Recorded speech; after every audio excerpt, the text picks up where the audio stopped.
Eu acho que o Flamengo deveria montar para amanhã, fazendo isso já uns 2 dias. Quem tem condição de jogo? Fulano, ciclano, não é o ideal, mas tem condição. Alguns reservas e tal.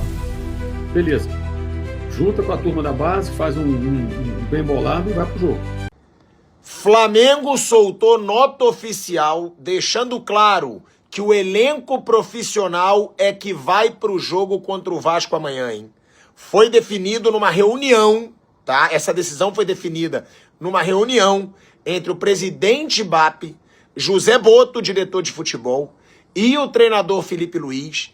Eles decidiram ali em conjunto que o elenco profissional vai pro jogo contra o Vasco. Ou seja, teve uma mudança de planos no Flamengo, com certeza por causa da possibilidade, né, de um rebaixamento no Campeonato Carioca. Eu já falei, eu não anteciparia, tá, a volta do elenco profissional. Eu focaria completamente a preparação em Libertadores, Brasileiro e Copa do Brasil, mas tô dando aqui informação e compreendo, né, o temor da diretoria e até do Felipe Luiz do Flamengo não ser rebaixado, né? Até porque uma das grandes zoeiras da torcida do Flamengo contra quase todos os rivais do Brasil é que o Flamengo nunca foi rebaixado, seja no Campeonato Brasileiro, seja no Campeonato Carioca. Então, o Flamengo vai com o seu elenco profissional, ou seja, com o seu time principal para o jogo. Ainda não se sabe se vai poupar os principais titulares ou se vai começar já com o time titular. E aí até eu abro para pergunta para vocês. Eu, tá, focaria a preparação. Até se fosse para levar alguns jogadores, levaria alguns reservas para jogarem, para fazer frente, mas não anteciparia. Para vocês, antecipariam ou não? E se o Flamengo tomou a decisão certa? A decisão do Flamengo de utilizar os jogadores do time profissional na partida desta quarta-feira contra o Vasco às 21h30 no Maracanã, pela fase de classificação, digamos assim, do Campeonato Carioca, gerou muita discussão e polêmica. Isso porque, inicialmente, o Flamengo só colocaria alguns, pelo menos, profissionais em ação domingo contra o Fluminense, na quarta rodada do certame estadual. Mas as circunstâncias fizeram com que a ciência, a preocupação com a parte física, a preocupação, que era prioridade, com o início de um trabalho, com uma boa preparação para a temporada, nesse período de pré-temporada, se é que podemos chamar assim, tudo isso ficou colocado de lado por conta dos interesses do clube. Interesses esportivos, políticos talvez, mas falou mais alto esse aspecto na queda de braço entre priorizar o que foi planejado e fazer o que parece necessário numa situação atípica e até emergencial surgida ainda nesse começo de temporada. E muita gente achando que o planejamento foi mal feito. Será? Vamos falar sobre isso.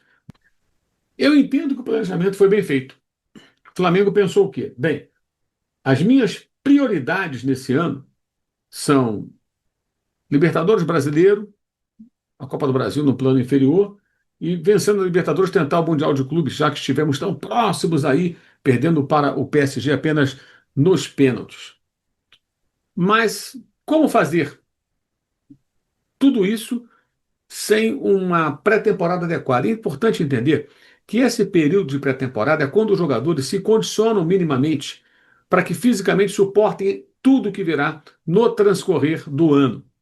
E então é importante a pré-temporada, é muito importante, tá? Isso não pode, não dá para colocar isso em dúvida, tá? É, mas o tempo é muito curto. O Flamengo jogou até o dia 17 do mês de dezembro, quando enfrentou o Paris Saint-Germain no Catar. Os jogadores chegaram ao Rio de Janeiro no dia 18, então as férias começaram no dia 19. 31 dias em dezembro, então voltariam no dia 18. Voltaram dia 12, praticamente uma semana antes. Então já tiveram férias mais curtas do que deveriam os atletas profissionais do Flamengo. Qual é a ideia? 3 primeiras rodadas do campeonato, jogar com o time sub-20. Na verdade, seriam 4, porque a rodada do jogo com a Portuguesa, que seria lá no dia 31 de janeiro, esse jogo foi antecipado para o dia 11, acabou sendo o primeiro. Por quê? Porque no dia 1º de fevereiro, é um domingo, 31 é sábado, o Flamengo jogará contra o Corinthians em Brasília pela Supercopa do Brasil. Então a federação autorizou o Flamengo a puxar esse jogo para o começo da temporada, e aí o único time que o Flamengo tinha para jogar ali era o time sub-20. Os jogadores do time profissional estavam de férias. Então fizeram aquele jogo e fariam mais 3. Empataram com a Portuguesa, perderam para o Bangu, perderam por Volta Redonda. O Flamengo fez 1 ponto em 9 possíveis. O último colocado do grupo e do campeonato, junto com a Portuguesa. Cada um lanterna da sua chave com 1 ponto ganha apenas. Justamente no empate entre esses. Qual o risco aí? O risco de o Flamengo ficar entre os dois últimos de sua chave e partir para o torneio da morte, que são 4 times jogando em ida e volta, portanto 6 jogos para cada um, e o último colocado é rebaixado para a segunda divisão. Se você mantém, vai para o torneio da morte e mantém os garotos, o risco de rebaixamento passa a ser real. Se você vai para esse torneio da morte e quer evitar isso, tem que colocar o time profissional, pelo menos os reservas para jogar. São 6 jogos. Isso atrapalharia toda a preparação do time principal, porque você vai ter titulares machucados, lesionados, os reservas que ficam no banco. Como é que você prepara o time para jogar um jogo do Campeonato Brasileiro ou da Recopa Sul-Americana? E se você tem ali partidas do Torneio da Morte do Carioca? Isso causaria problemas. Mesmo que o Flamengo tivesse que vencer 2, 3 partidas para evitar o risco de rebaixamento, você teria 2, 3 jogos que vai ter que jogar com o time completo. Ali da vergonha, né? Então, o que criou essa situação não foi porque o planejamento foi mal feito, foi porque o time sub-20 não jogou bem, jogou mal. E aí eu acho que cabe crítica a todo o departamento, não apenas aos jogadores jovens e ao técnico do sub-20, o Bruno Pivetti. O Flamengo poderia ter discutido melhor a estratégia para jogar esses jogos, como se comportar. Felipe Luiz, Poto, conversando com o Pivetti. O Boto é um dirigente com viés técnico, então acho que poderia ser feito isso. Para mim, na minha opinião, foi muito bem elaborada toda a programação, planejamento, mas os resultados foram muito ruins. O Flamengo tivesse pelo menos, sei lá, vencido um jogo, empatado um, perdido o outro, 4 pontos. Ou vencido um, perdido 2, 3 pontos. Estava na briga ali. Mas não, fez 1 ponto só. Já fez 3 jogos. Já fez 3 jogos ao contrário dos demais que fizeram 2. Vai fazer o quarto contra o Vasco. Esse jogo contra o Vasco seria ainda o time sub-20. E contra o Fluminense jogariam alguns profissionais. Mas acabou sendo tomada a decisão. A reunião teve a presença do presidente do clube, o BAP. Claro que a opinião dele pesou. É uma dedução óbvia que a gente faz, pode tirar aqui. E o grava-se vídeo na noite da terça-feira, o jogo na quarta-feira, e a definição só deverá acontecer horas antes da partida, no próprio dia do jogo, sobre quem joga e quem não joga. Agora, a avaliação é quem tem condições de jogo mínimas, quem tem possibilidade de colaborar nesse jogo, digamos assim, e aí você vai ter um time com reservas e garotos da base, titulares ou no banco, formando ali o que é possível, mas um time mais encorpado para enfrentar um Vasco inteiro, porque o Vasco poupou seus jogadores contra a equipe do Nova Iguaçu no final de semana, os seus titulares. Jogou com reservas, empatou, 0-0. E vai o Vasco com tudo para tentar vencer o Flamengo, seja lá que time for. Então, eu acho que o planejamento foi bem feito. Mas com essa falha específica, contaram muito com os resultados dos garotos, talvez fosse melhor pensar uma outra saída. Até, lembrando lá atrás, quem sabe ter já pego alguns jogadores que não iam ser utilizados no Mundial de Clubes, dar férias antes para que eles voltassem mais cedo, treinassem com os jogadores do profissional, do time sub-20, melhor dizendo, para encorpar minimamente essa equipe. Até isso poderia ter sido feito, mas aí já é uma certa sofisticação, né? Mas é o trabalho dos caras, né? O fato é que o time sub-20 se ouve muito mal. Não acho que devemos aqui sentenciar, como fazem torcedores em rede social, que só tem bagre, que os jogadores não servem. Não, são meninos, ainda em formação, jogando num time muito fragilizado diante de adversários que são times pequenos, mas com jogadores adultos, maduros, e acabaram fracassando retumbantemente. Eles têm culpa também, jogaram muito mal, o técnico acho que não foi bem na estratégia, mas nenhum deles deve ser demonizado por isso, pelo amor de Deus, né? Nem sentenciar que não servem para nada. Eles têm que seguir o trabalho deles, a tentativa de vingar na carreira, tirar lições dessa experiência, e o técnico Bruno Pivetti também evoluir no seu trabalho, quem sabe melhorando o desempenho da equipe na descoberta dos jogadores, que é muito mais importante do que qualquer outra coisa, né, no futebol de base. Mas o Flamengo vai ter que enxertar esse time. Eu não vejo outra saída, até desde que esse assunto surgiu, eu venho dizendo isso, que a solução é tentar colocar o que for possível dos profissionais para esse jogo contra o Vasco, junto com os garotos, para ter um time mais encorpado, pelo menos. Felipe Luiz vai ficar à beira do campo, que está mais ou menos esboçado, definido praticamente, né, embora não haja um aprofundamento nos detalhes por enquanto. E importante frisar o seguinte: se o Flamengo se classificar, ele joga uma partida, se for eliminado, vai jogar a Taça Guanabara. Aí não tem rebaixamento, pouco importa, pode colocar o sub-20, não tem problema. Se o Flamengo não se classificar, ele tem que jogar os 6 jogos do Torneio da Morte. E se ele for até a final, ele faz 4 jogos. Ou seja, Torneio da Morte mais 6 jogos. Ser campeão, vice-campeão estadual, mais 4 jogos. Então, até nisso, o Torneio da Morte é uma roubada, porque te obriga a fazer mais partidas. Ah, ganha 2 jogos, você não ganha os 2 jogos, você tem que continuar jogando com titular. Titulares não, mas jogadores do profissional mais partidas desse torneio, né? Um problema, um problema. Então, o Flamengo precisa jogar com um time mais forte e pontuar contra o Vasco, contra o Fluminense. Tem isso também. É fundamental pontuar para o Flamengo, é fundamental pontuar nos dois clássicos. Vencer um, empatar o outro seria o ideal. O ideal é vencer os dois, mas pelo menos isso, né? 4 pontos para juntar com um ponto, fazer 5 e depois tentar contra o Sampaio correr no último jogo, chegar a 8 pontos. Com isso, acho que deve se classificar. Mas tem que correr atrás.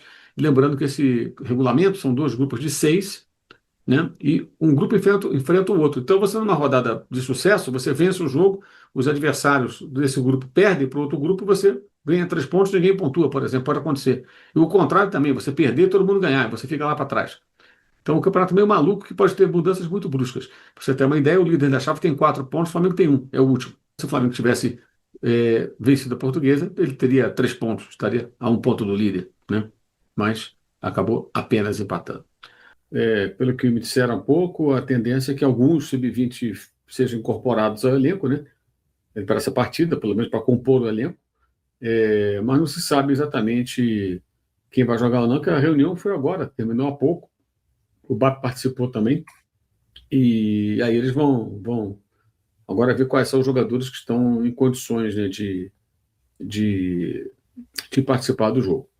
É uma situação que surgiu aí, digamos assim, uma emergência, né, diante da situação que o Flamengo se viu, né? Sim. O grande problema do Flamengo nessa situação aí é que, veja bem, o Flamengo, se for eliminado, se ele não ficar entre os 4 mais bem colocados da sua chave, ele vai ser eliminado. Ele joga um torneio com os outros 3 piores times do campeonato para ver quem vai ser rebaixado. Jogos de ida e volta, são 6 jogos. Então, além de ter que lutar contra o rebaixamento, aí o Flamengo escaparia, botaria mesmo o time reserva, não vai ser rebaixado. Mas tem que jogar 6 vezes.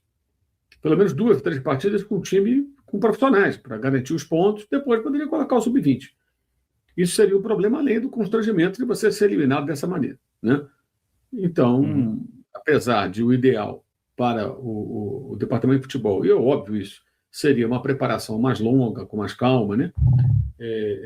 Mais longa dentro do possível, né? Para estrear alguns jogadores domingo contra o Fluminense, esse era o plano inicial, eles tiveram que antecipar. Então, vão colocar o time profissional, enxertado, pelo que eu entendi, com alguns jogadores do sub-20, que é pouco provável que eles tenham os 11 mais as reservas em condições, para tentar, pelo menos, só não competir, não se expor também diante do Vasco, que esse time que está tomando pancada aí do Volta Redonda, do Bangu, a chance desses garotos tomarem uma goleada do Vasco lá não seria pequena, não. O Vasco vai com o time completo. E aí seria um outro problema. Então, acho que aí a questão da instituição, os interesses do Flamengo falaram mais alto em relação à questão científica e tudo mais. Tiveram que fazer uma adaptação, né? Agora, quem vai jogar tudo, a gente não sabe ainda, justamente porque estão vendo isso agora, né? Agora vão discutir para ver, estão já vendo isso, né? Quais jogadores que têm condições de atuar. Eu acho que o Flamengo deveria montar para amanhã, estou falando isso já há uns 2 dias. Quem tem condição de jogo? Fulano, ciclano, não é o ideal, mas tem condição. Alguns reservas e tal. Beleza. Junta com a turma da base, faz um bem bolado e vai para o jogo. Um time mais encorpado. E acho que o Felipe Luiz, se não ficar à beira do campo, ele vai ficar. Mas se não ficasse, ele teria que, pelo menos, participar da preparação, da definição da estratégia, orientando, até determinando para o Bruno Pivetti. Porque assim, o Bruno Pivetti é o técnico do sub-20. Mas esse campeonato não é sub-20, é profissional. E eu acho que o Bruno não foi feliz nas estratégias nos últimos jogos. O Flamengo foi muito exposto, tentando propor jogo. Gente, é um time de garotos de média de idade, 18 anos. Não dá para você jogar contra um time de adultos, sabe? Querendo ser dominador e tal. Ah, mas são os times pequenos. Sim, mas é tudo jogador cobra criada, cara. O Volta Redonda, por exemplo, que o Flamengo perdeu no sábado, ficou com 10 homens no começo do jogo ainda.